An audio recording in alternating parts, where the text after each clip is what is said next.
سلام و وقت همایتان بخیر دوستان گرامی.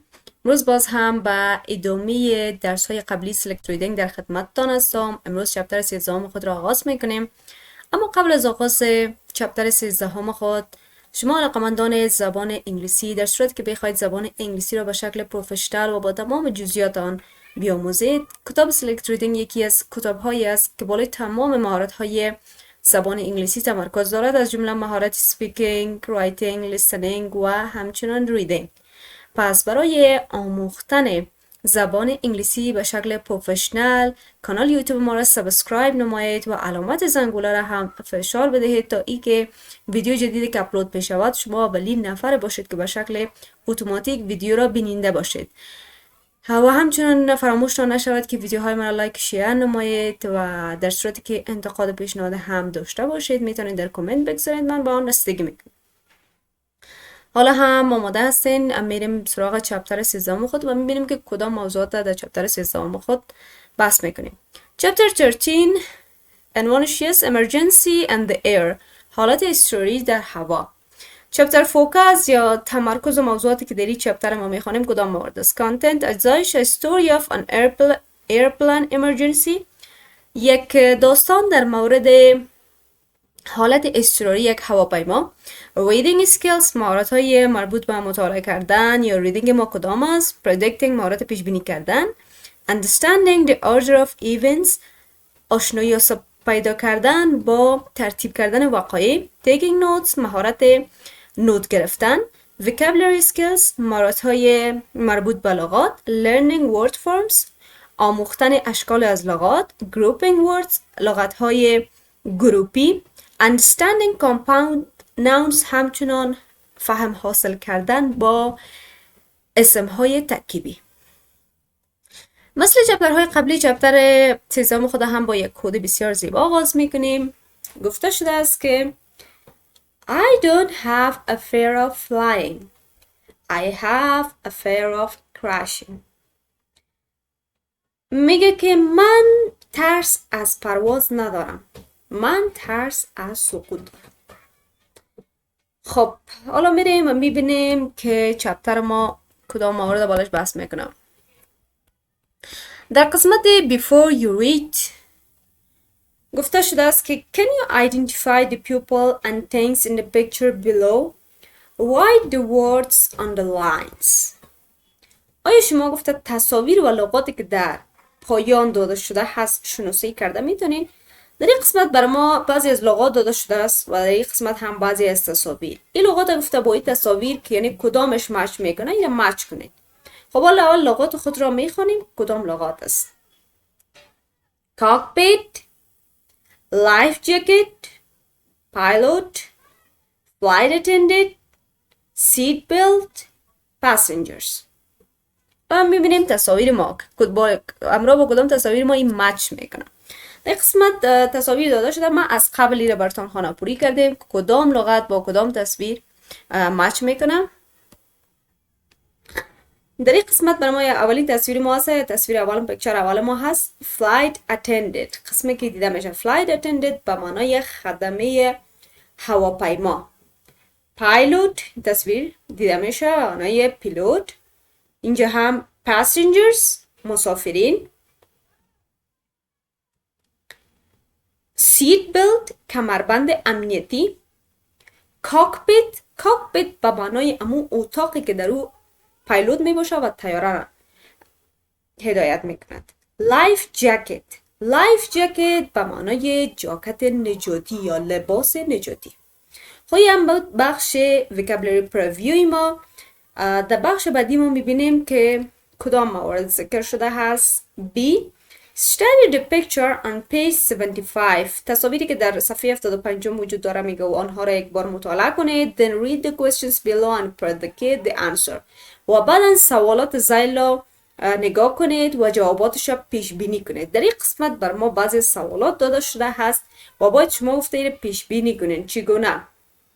question است my prediction answer from the reading. سه گزینه داده شده است. یکی سوالات است، جوابات که شما از پیش بینی خود میتین و جوابات دیگر است که جوابات اصلی از reading است.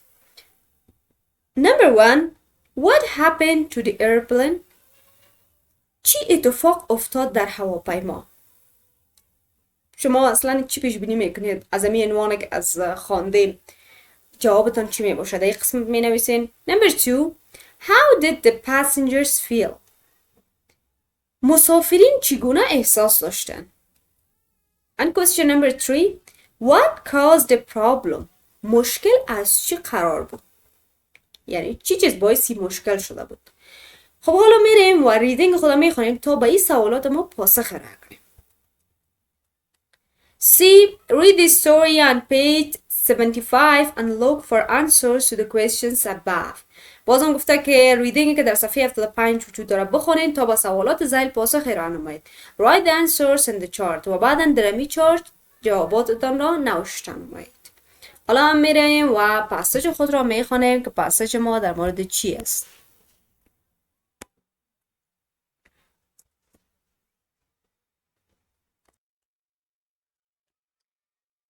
Emergency in the air. حالت اضطراری در هوا. On April 28, 1988 at 1:25 p.m. flight 253 left Hello Hawaii. در تاریخ 28 اپریل سال 1988 ساعت 1:25 بعد از ظهر پرواز 243 از هالیو هواوی حرکت کرد. And the weather was good و هوا هم خوب بود. The 89 passengers were in their seats with their seat belt on. 89 مسافر در چوکی‌هایشان با کمربندهای ایمنی خود نشسته بودند. At 1:40 the plane reached 24,000 feet and the 3 flight attendants started serving drinks. ساعت 1:40 هواپیما به ارتفاع 24,000 فوت رسید و 3 خدمه هواپیما در حال توزیع نوشیدنی به مسافران بودند.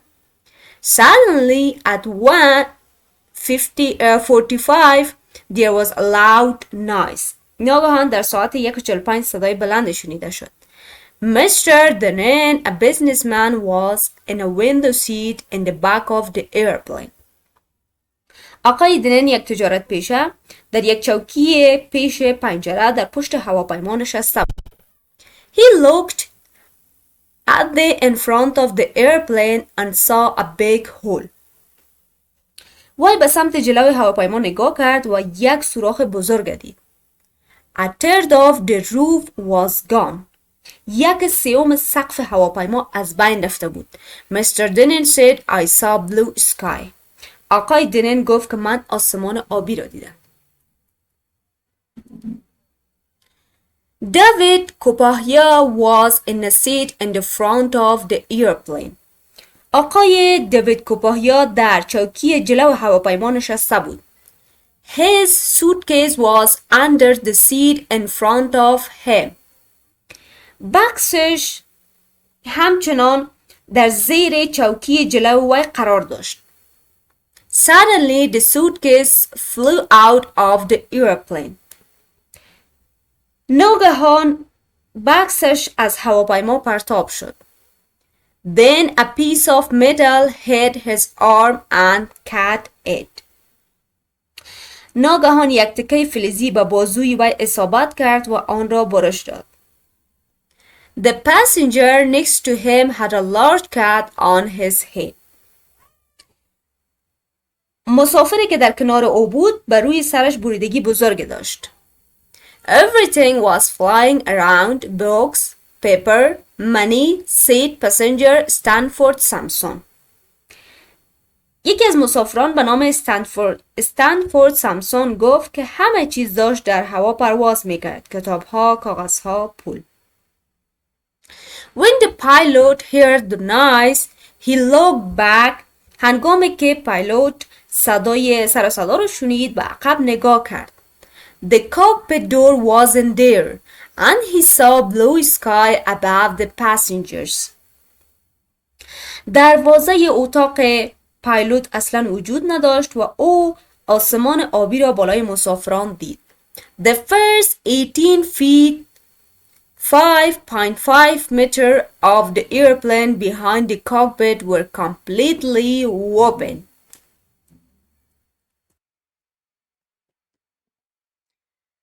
تقریبا 18 فیت اول که برابر با 5.5 متر از هواپیما که پشت اتاق پایلوت می باشه به طور کامل باز بود. Only the floor and the passenger seats were still there. تنها کف هواپیما و چوکی های مسافرین در هواپیما باقی مانده بود. The pilot decided to put the airplane into a fast descent. پایلوت تصمیم گرفت که هواپیما را با سرعت به پایین بیاورد. They were close to the airport on the island of Mayo and maybe he could land the airplane there. آنها نزدیک میدان هوایی جزیره مانوی بودند و شاید او بتواند که هواپیما را در آنجا فرود بیاورد. At 1:58 p.m. the pilot made an emergency landing at Kahalyu Airport in Mayo. ساعت 1:58 بعد از ظهر پایلوت با موفقیت کامل در میدان هوایی کاهلیو مانیو نشست اضطراری کرد. The passenger couldn't believe it. They were safe on the ground. مسافران اصلا باور نمی‌کردند که آنها به شکل امن به زمین آمدند. What caused the emergency? چی چیز باعثی وضعیت اضطراری شد؟ It was an old plane. یک هواپیمای قدیمی بود. It made many short flights during its life.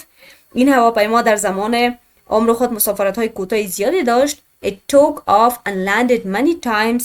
چندین بار برپا فرود آمده است یا نشست کرده است. And this weekend the plan. و این باعث ساخته شدن ساختار هواپیما شده بود. خب این هم بود پسیج ما. حالا هم میرویم سراغ word count یا لغاتی که در این پسیج ما وجود داشت. کدام لغات بود؟ Number 1 descent. It means going down. descent به معنای فرود آمدن، پایین آمدن، نشست کردن. Number 2 land. land it means put the airplane on the ground. هواپیما به زمین فرود آمدن. land به معنای نشست کردن. خب این هم بود لغاتی که در بخش پسیج ما وجود داشت. حالا هم میرویم سراغ بخش بعدی ما. میبینیم که بخش بعدی ما در مورد چی است؟ بخش بعدی ما در مورد understanding the text یعنی فهم و آموزش ما از این تکست خواندیم چیز ما آموختیم. Understanding the order of events آموختن ترتیب کردن وقایع که چگونه ما وقایع را ترتیب بدهیم.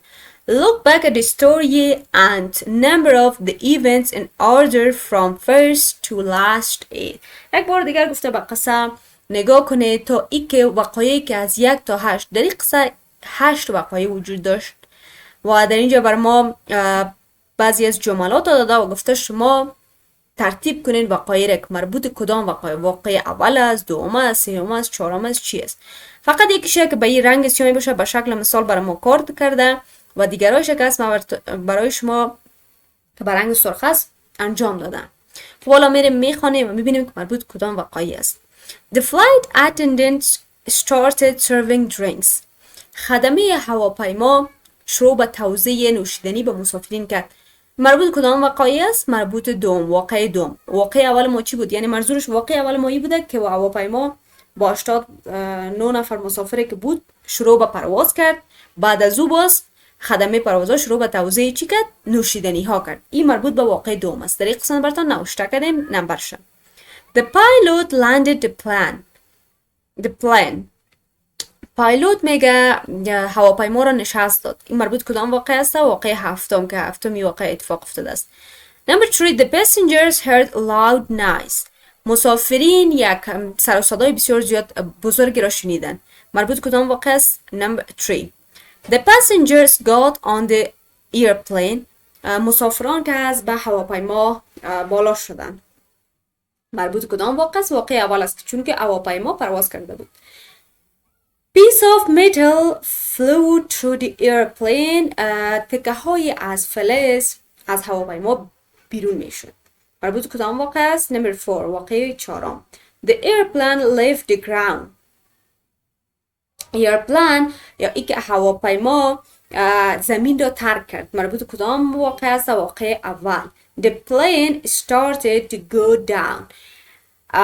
هواپیما آغاز به نشست کرد. کدام واقعه است؟ واقعه ششم.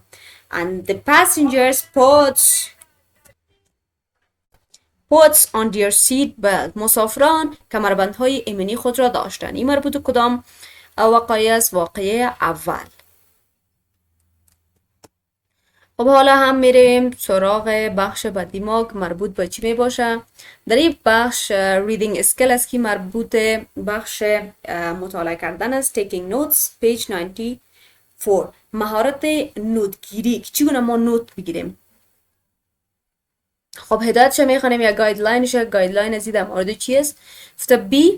Look again at the reading on page 75 and complete the note in the diagram below. یک بار دیگر گفته در مقاله که در صفحه 75 وجود داره نگاه کنید و در این قسمت را تکمیل نمایید. Then compare ideas with a partner. و بعدا ایده هایتان مقایسه کنین با یک دوستتان. What happened at the beginning of the story? چی اتفاق افتاد در اوایل قصه؟ Flight 243 left Hello Hawaii with 89 passengers. قسمت فقط بر ما کتاب یک مثال داده و بعدن با رنگ سرخ ما براتون خانه‌پوری کرده میره از قبل که چگونه ما نوتگیری کنیم. فلایت یا پرواز 243 هم هلو هواوی را با 89 مسافر ترک کرد. What happened in the middle of the story? در بین قصه چی اتفاقات افتاد؟ There was a loud noise and suddenly part of the خانه‌خالی of the airplane was gone. میگه یک سر و صدای بسیار زیاد بلند بود و دفعتاً یک بخش از هواپیما جدا شد. این قسمت برای شما ماندیم در این خانه‌خانی چی میآید؟ به شکل تمرینی یا پرکتیس کنین باید. And paper, books and metal flying around the passengers. کاغذها، کتابها و همچنان تکه‌های فلزی در بین مسافرین پرواز داشت. What happened at the end of the story? در اواخر قصه یا داستان کدام اتفاقات افتید؟ The pilot made an emergency landing.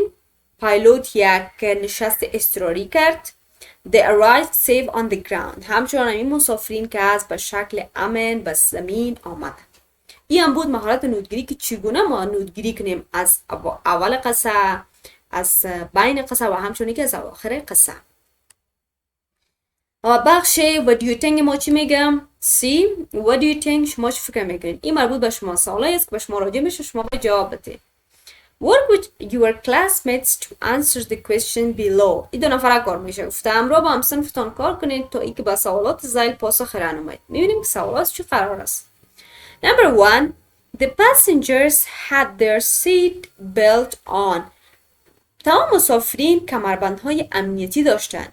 Why was this important? چرا این مهم است؟ چرا این مهم است که تمام مسافران باید کمربند امنیتی داشته باشند؟ جوابش رو باید شما را کنید. Number 2. How do you think the passengers felt when the roof was gone? شما چی فکر میکنید زمانی که سقف هواپیما رفت مسافران چگونه احساس داشتن؟ Number 3. The airplane made many short trips during its life. هواپیما در جریان عمر خود از پروازهای کوتاه زیادی داشته است. What effect did that have on the airplane? چی تأثیر همین پروازهای کوتاه مدت بالای هواپیما داشت؟ Number 4. What could you do to stay calm in a situation like this? شما باید کدام کار انجام بدهید تا در چنین وضعیت ها آرام بمانید؟ خب این هم بخش what do you think مربوط شما بود که باید امرا با دوستان کار کنید و آن جواب ارائه نمایید. حالا میریم سراغ بخش بعدی ما که بخش بعدی ما در مورد چی است؟ مربوط وکابلری میشه. قسمه که من گفتم select reading که کس کتابایی است که در تمام بخشا یا تمام مهارت انگلیسی فوکس داره. دی learning word formats آموختن اشکال از لغات است. Choose the correct word and parentheses to complete each sentences. در این قسمت بر ما دو کلمه داده یا دو لغت داده شده است که این لغت ها درست می باشه دیگه باید خانه پوری کنیم. اول ما اشکال از لغت ها می خوانیم که چگونه یک لغت میتونه ناون باشه، چگونه ورب، ادجکتیو و همچنان ادورب. قسمت اول nouns اسم ها. believe شکل وربش believe میشه، شکل adjective یا صفتش believable و شکل adverb یا قیدش believeably. قسمت هایی که بس رنگ سرخ خانه پوری شده ایره ما از قبل بر شما خانه پوری کردیم. لغت دوم ما descendant descendantally. noise make noise noisy noisily. completion complete completely. safety safe safely. چی معنا چند یعنی یک لغت ما چندین شکلش خوانده که به شکل ورب، به شکل ادجکتیو، به شکل ادورب چگونه میتونیم یا ما تبدیل کنیم. believe به معنای عقیده، باور. descent نزول. noise سر و صدا. completion تکمیل، کامل. safety هم امن. حالا هم میریم و لغاتی که بر ما داده جملاتی که داده شده است را خانه پوری میکنیم. Number 1 children's خانه خالی change as they grow up. دو کلمه بر ما داده شده believe کدام که زیمه ما بر شما از قبلی خانه پوری کردیم. فقط جملات میخونم با معنایش. children's beliefs change as they grow up. باورهای اطفال زمانی که آنها بزرگ میشوند تغییر میکند. Number 2 be careful when you descend the stairs. زمانی که میگه از زینه ها پایان میایید محتاط باشید. Number 3 the plane landed nicely on the ground. هواپیما با یک سر صدا به زمین نشست کرد. Number 4 don't forget to close the door completely. فراموش نشود که دروازه را به شکل کاملش ببندید. Number 5 please put this money in a safe place. لطفاً این پول ها را در یک جای امن نگه دارید. خب این هم بود بخش vocabulary ما یا بخش word forms ما. حالا بخش دیگری که در این چپتر میخوانیم grouping word است که یک چیز جدید است. grouping words can help you remember new words. grouping words میگه بر شما کمک میکنه تا ای که شما لغات جدید به خاطر داشته باشین. add your own words to the list below. شما لغات خودتان را در این لیست پایان اضافه کنید. در این قسمت برای ما دو بخش داده. parts of an airplane یکی بخش های از هواپیماست. parts of a house و یکی هم بخش های از خانه هست. ما از قبل بر شما خانه پوری کردیم، فقط یک گزینه رو بر شما ماندیم تا شما خانه پوری کنین. بخش های از هواپیما چی است؟ یکی wing که کتاب بر ما کار کرده. wing یعنی بال هواپیما. cockpit elevator rudder flap. این بخش های از هواپیماست. part of a house بخش های یک خانه از چی قرار است؟ roof یعنی همو سقف یا چت ما برش میگیم. دیگه بخشش ما براتون خانه پوری کردیم. walls دیوارها، windows کلکین ها، doors دروازه ها، فلورم و همچنان سقف. این هم بود بخش grouping words یا لغاتی که به شکل گروپی خوانده میشه. بر ما بسیار زیاد آسان میباشه تا ما لغات به شکل گروپی به ذهن خود بسپاریم. خب بخش بعدی ما هم که در این چپتر ما میخوانیم بخش understanding compound nouns. بخش گرامری ما است. آشنایی اصل پیدا کردن با اسم های چی؟ ترکیبی. compound nouns اسم های ترکیبی. choose words from the reading on page 75 to complete the compound nouns below. کلمات از مقاله که در صفحه 75 موجود داره انتخاب نمایید تا خانه خالی های زیل خانه پوری نمایید. منظورش از این خانه خالی ها هست. اول میبینیم که compound noun خودش چی است؟ A compound noun is made from two or more words. یک اسم ترکیبی از دو لغت و یا بیشتر از دو لغت ساخته شده است. The words work together as one word or idea. که این لغت ها من حیث یک لغت یا یک کلمه چی میکنه؟ با هم کار میکنه. چگونه یعنی؟ به مثال براتون میگم فهمیده میشه. Examples: suit plus case equal suitcase. flight plus attended equal to flight attended. ببینید یه ما دو کلمه داریم، یکی سود به معنای خودش یک کلمه جداست، به معنای درشی معنا میده. کیس هم به معنای یک بکس، یا وقتی که دو تا یک جای شود سوتکیس به معنای بکسی که مسافرین میبرن. و یا هم مثال بعدی ما فلایت خودش یک کلمه جداست به معنای سفر. attendant هم به معنای نماینده معنا میده. زمانی که با هم یک جای شود flight attendant یعنی امو خدمه سفر یا نماینده سفر ما گفته میتونیم برش. We write most compound nouns as either one word suitcase or two word flight attendant. ما میتونیم اسمهای ترکیبی را من حیث یک کلمه بنویسیم. ببینید سوتکیس این دیگه یک کلمه شد. و یا هم میتونیم من حیث دو کلمه بنویسیم. flight attendant این من حیث یک کلمه نوشته نشده، من حیث دو کلمه نوشته شده. حالا در این قسمت بر ما یک چند خانه خالی داده شده است. اولی که بر ما یک مثال داده، گفتم این خانه خالی را مثل این مثال پر کنین compound noun. Number 1 life plus jacket equal to life jacket. ایچن two words به این معنا که وقتی که life یک کلمه جداگانه است همراه با جاکت یک جای میشه، مکمل یک کلمه جدا را میسازه life jacket، یعنی همون جاکت نجاتی یا لباس نجاتی. Number 2 seat plus در قسمت باید چی بیان قبل از برای شما خانه پوری کردیم belt. وقتی که سیت امروی بلت یک جا شد کدام لغت هم میسازه بر ما seat belt two words یعنی کمربندهای ایمنی یا محافظتی. Number 3 business plus man equal to businessman. وقتی که business امروی من یک جا میشه یک کلمه جداگانه میسازه به معنای businessman یعنی تجارت پیشه. And number 4 window plus seat is equal window seat.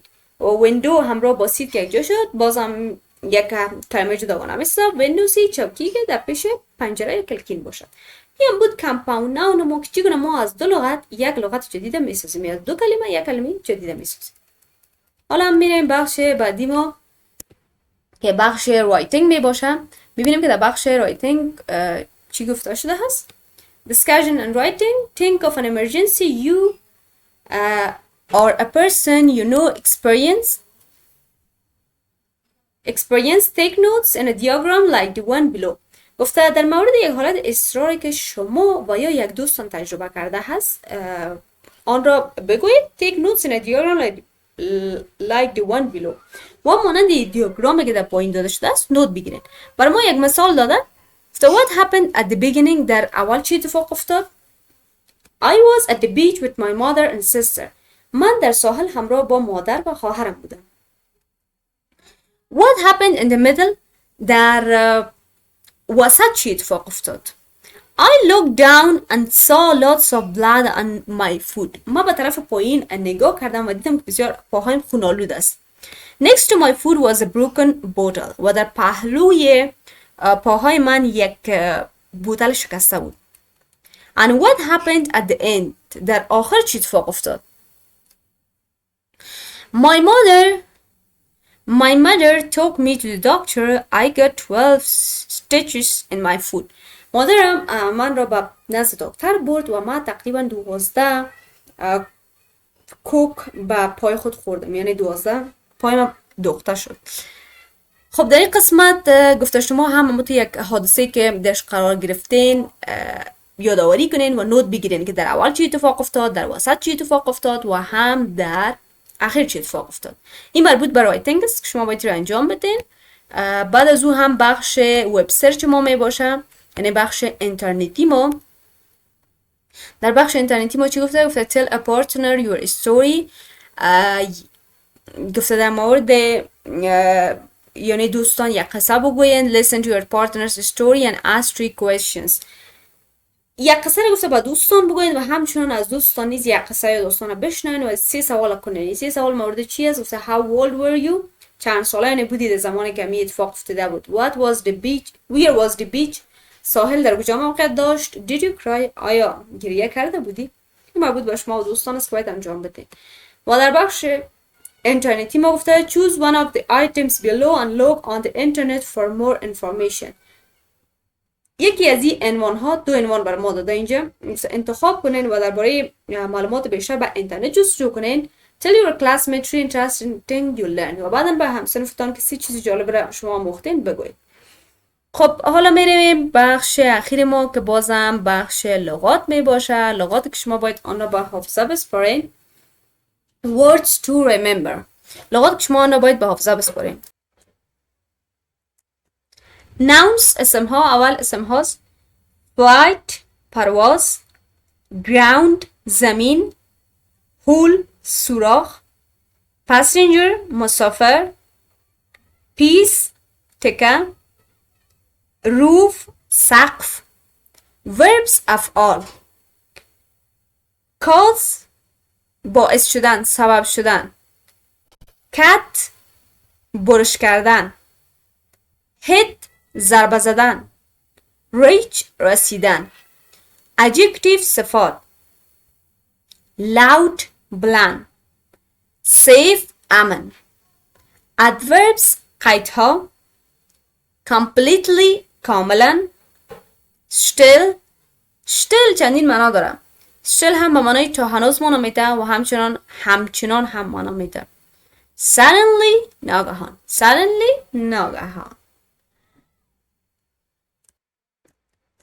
دوستان گرامی، هم بود چپتر 13 ما که موفقانه تمام کردیم و مطمئن هستم که برای شما هم مفید واقع شده است.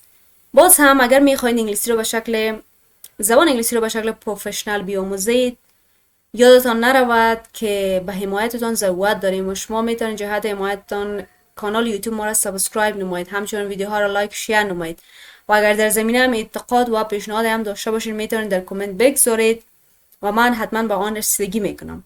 تا با ویدیوی 14 هم که بازم به خدمتتان میباشم، شما را به خداوند میسپارم. خداوند یار و مددگارتان.